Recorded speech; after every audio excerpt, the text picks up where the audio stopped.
Boker Tov, Umvorach.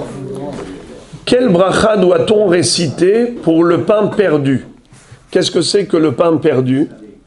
C'est le pain qu'on ne veut pas jeter, qui a séché, qui est presque en train de rassir, et on veut le sauver, parce que c'est dommage. À titre économique, on l'utilise. Comment? D'abord, on le trempe dans quoi? Alors, il y en a qui le trempent, vous dites dans l'eau, vous dites?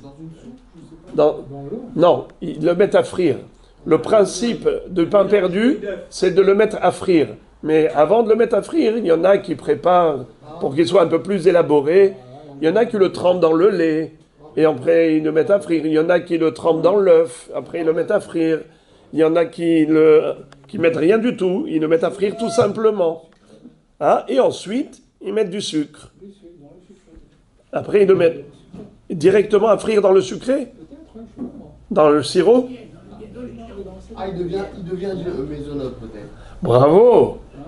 Alors, c'était du pain et on faisait la bracha de Hamotzi Lechem Haaretz. Mais maintenant qu'on l'a frit, quelle bracha on doit réciter? Alors, la réponse, elle n'est pas évidente.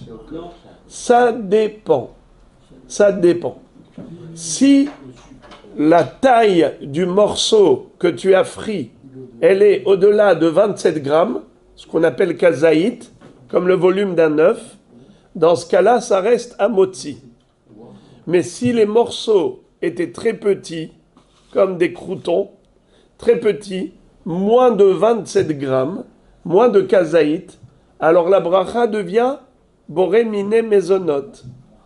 Et encore mieux qu'un mésonote classique qui devient hamotzi lechem haaretz si on mange 216 grammes et on doit faire birkat Amazon si on mange 216 grammes, là étant donné que c'est frit, eh bien même si on en mange beaucoup, eh bien ça reste mésonote et on fera que à la miria.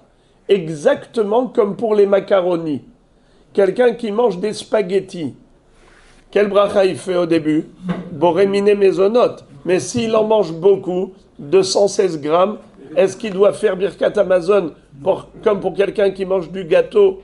On avait déjà dit que celui qui mange un gâteau en grande quantité, par exemple, il prend plusieurs pains au chocolat, plusieurs pains au raisin et plusieurs croissants. Après toutes ces viennoiseries, qu'est-ce qu'il doit faire? Birkat Amazon, parce qu'il a mangé le volume de 4 œufs. Un œuf, c'est combien son volume? 54 grammes. Multiplié par 4, ça fait combien? 216. Alors celui qui a mangé 216 grammes de gâteau, il doit faire Birkat Amazon.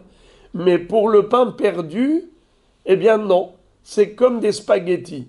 C'est-à-dire, pas comme un gâteau qui a cuit au four, mais comme des pâtes qui ont bouilli dans l'eau.